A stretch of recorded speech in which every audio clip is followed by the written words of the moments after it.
Hey, what's up soldiers? My name is GregFPS, the Zombies Extraordinaire, and welcome back to another video here today on the channel. So I was thinking about making a top 10 that was different, that no one's done before, and I thought of a really cool topic.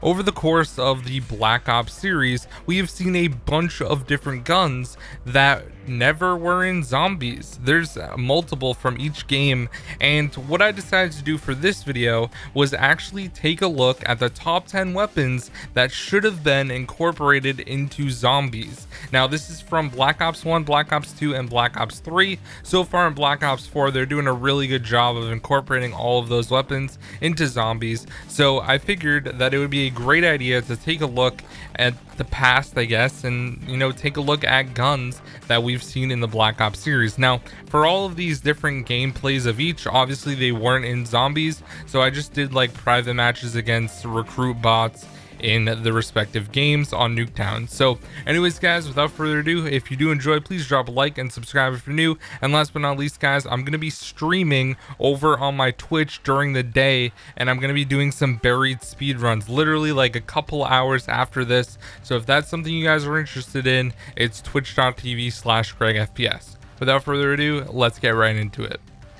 Coming in at the number 10 spot is the DIY Renovator. Now, if you guys don't know anything about this gun, this is actually a nail gun that was a DLC weapon in Black Ops 3. Now, this was personally one of my favorites. It's a submachine gun, and it had like all the normal attachments that you would have with a normal submachine gun, but it was just one of those like crazy wacky things that I think would have been really cool to see in zombies as kind of like a wacky weapon. And it just would have been interesting to see what they would have done if you could like pack punch it or something.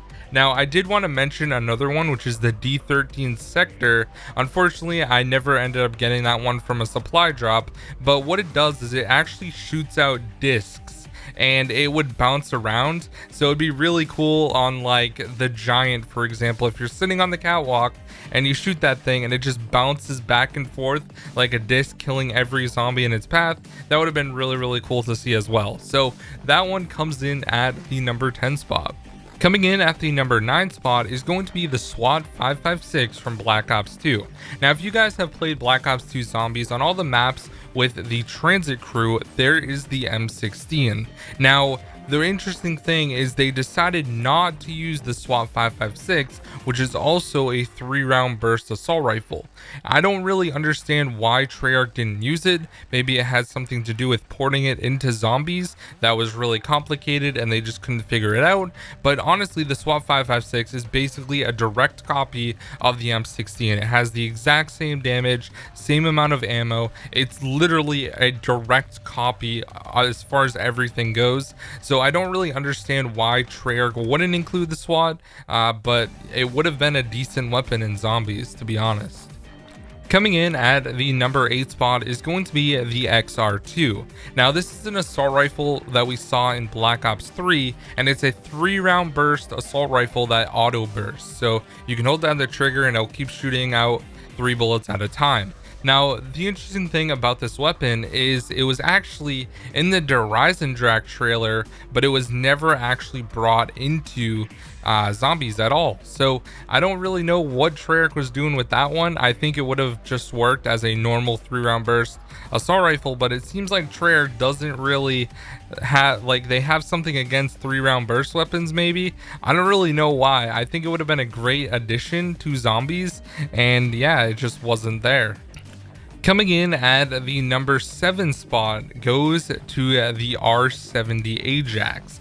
Now this weapon was a DLC weapon in Black Ops 3, and the really interesting thing about this weapon was it only printed ammo. So it was like a 3D printer inside of the weapon that printed ammo. Now the really weird thing about this gun is it was actually really strong because it is an LMG. This thing would literally shred through zombies so well, and I think it would have been a really cool weapon to actually see in zombies, because technically it has unlimited ammo. Now if you stored it away and you pulled out another weapon, then it would start, you know, getting some ammo over time, and even if you had it out, it would get ammo over time as well. So it would have been really cool to see if Treyarch could have implemented this somehow into zombies, because it was a really unique weapon and it was actually really strong against enemies, so it probably would have been one of the better LMGs that we would have seen in Black Ops 3 Zombies.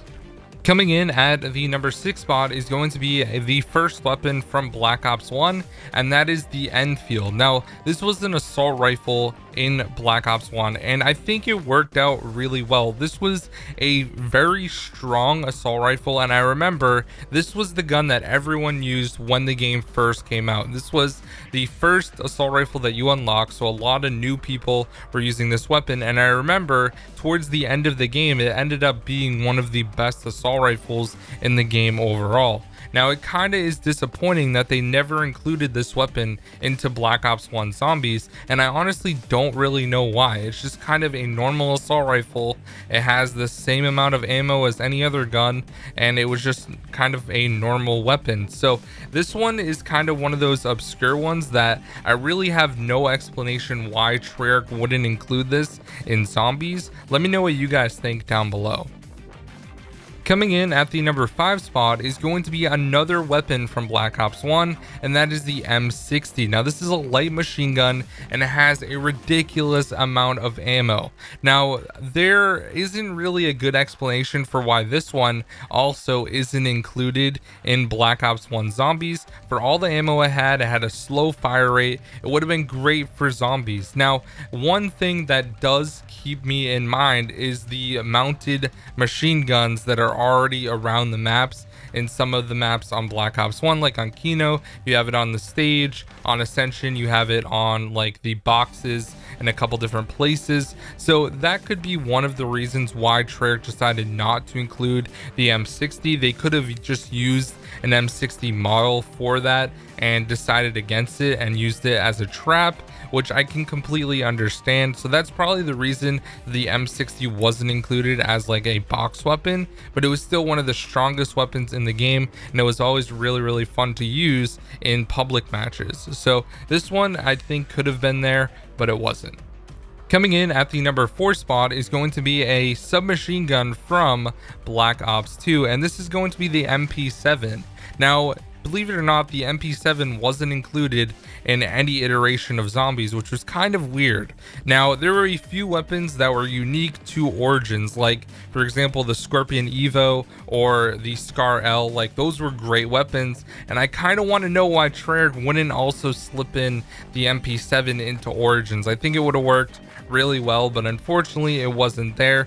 Now, it doesn't have a ton of ammo. Maybe they think that the AK-74U, which was also brought back into Origins, would have just fit the map better and would have been better than having an MP7. Let me know your guys' thoughts on that. I think the AK-74U has been a staple in Zombies, so it kind of made sense to bring it back into Black Ops 2 from Black Ops 1, but overall I think the MP7 would have been cool to see maybe as a box weapon on like Origins, for example.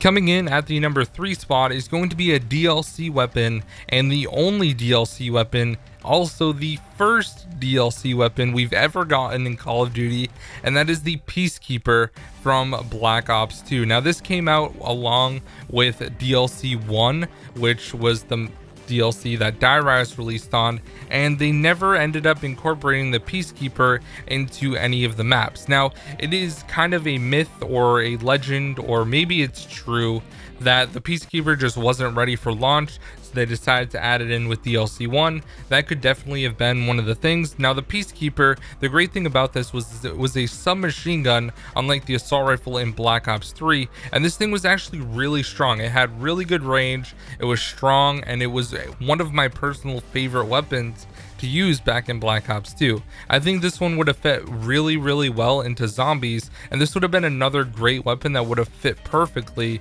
in Origins. Coming in at the number 2 spot is the Stoner 63. Now, this was an LMG in Black Ops 1, and it was the last LMG that you unlocked, if you bought all of the other versions of the LMGs in that game.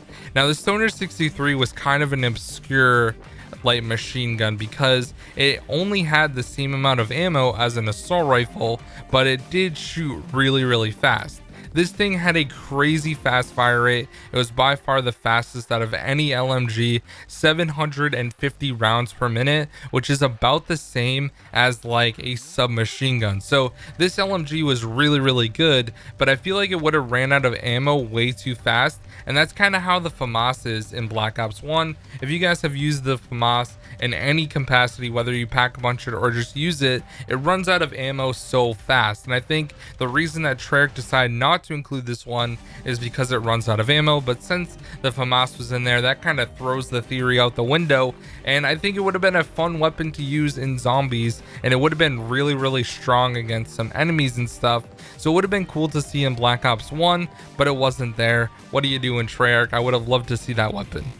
Coming in at the #1 spot is another submachine gun from Black Ops 2, and that is the MSMC. Now this is my personal favorite submachine gun from any of the Treyarch games, and the reason for that is because I use this weapon all the time. This is the first weapon that I ever got a nuclear with in Black Ops 2, and also it was my favorite go-to gun for like league play where I got to masters, and it was just one of those weapons that was super good, super strong, super reliable. It dealt a ton of damage to enemies, and I think it would have worked perfectly in zombies. I don't really know why they never included this weapon. Once again, the same thing that I talked about with the Scorpion Evo, it could have been added into the box on Origins, but they just didn't take the opportunity to do that, and I really don't understand. But anyways guys, that is going to be the top 10 weapons that should have been added into Treyarch zombies but weren't. So I hope you guys did enjoy this video. It was kind of like one of those weird obscure type of lists, but I thought it would have been pretty cool. This was actually my personal opinion because I know a lot of people, some people just say like, we want to know your opinion, not the opinion of people on Twitter. So I did like ask the question on Twitter, and it seemed like a lot of you guys liked the same weapons and you think that they should have been actually incorporated into zombies. So anyways guys, thank you so much for watching. If I left out any guns, let me know down below in the comment section that you think should have been in Treyarch zombies but weren't. And yeah guys, thank you so much for watching. Make sure to go check out my Twitch later on today at twitch.tv/GregFPS. I'll see you guys there. Peace out.